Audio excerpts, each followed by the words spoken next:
আসসালামু আলাইকুম। আজকের রাতের বাংলাদেশের এবং পশ্চিমবঙ্গের সর্বশেষ আবহাওয়ার খবরে সবাইকে জানাই স্বাগতম। চলুন জেনে নিই আজ রাতে আবহাওয়ার বিস্তারিত আপডেট। বাংলাদেশের আকাশের দিকে প্রথমে নজর দেই। সারাদিন গরম এবং অস্থির আবহাওয়ার পর রাতের দিকে তাপমাত্রা কিছুটা কমতে শুরু করবে। দেশের উত্তরাঞ্চলের জেলাগুলোতে যেমন রংপুর, দিনাজপুর, পঞ্চগড় এবং কুড়িগ্রাম এলাকায় হালকা থেকে মাঝারি বৃষ্টিপাত হতে পারে।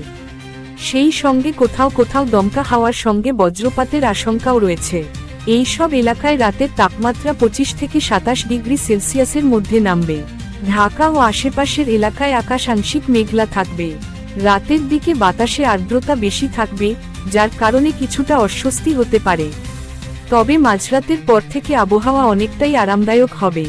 ঢাকায় রাতের তাপমাত্রা থাকবে 27 থেকে 29 ডিগ্রি সেলসিয়াসের মধ্যে। চট্টগ্রাম ও সিলেট বিভাগে রাতের দিকে ভারী বৃষ্টির সম্ভাবনা আছে।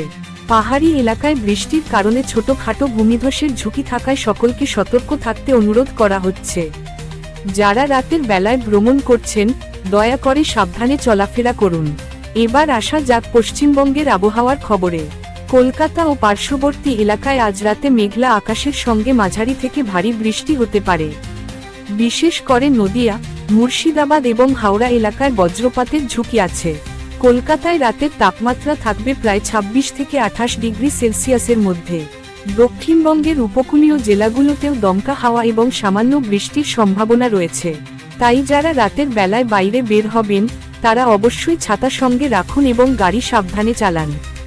সবশেষে বাংলাদেশ ও পশ্চিমবঙ্গের সমুদ্র উপকূলের মানুষদের জন্য সতর্কবার্তা: আকাশে মেঘ বেশি জমলে নদী বা সমুদ্র পাড়ে যাওয়া থেকে বিরত থাকুন। নৌকা বা ট্রলার নিয়ে নদী পারাপারের আগে আবহাওয়ার খোঁজ নিন।